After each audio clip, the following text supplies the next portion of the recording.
All right, back on the 2012 Ram 5500. We got the engine out, stripped down, torn apart, and here's the damage caused by the low oil pressure. And we have some cylinder wall damage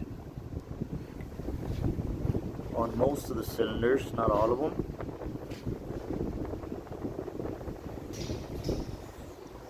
We have some rod bearing damage, and some pistons are damaged. Main caps are okay.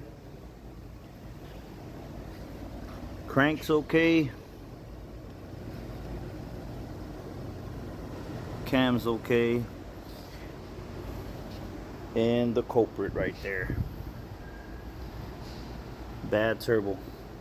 All that oil leaked out of there, out of the exhaust side of the turbo, causing this engine to go low on oil, causing low oil pressure.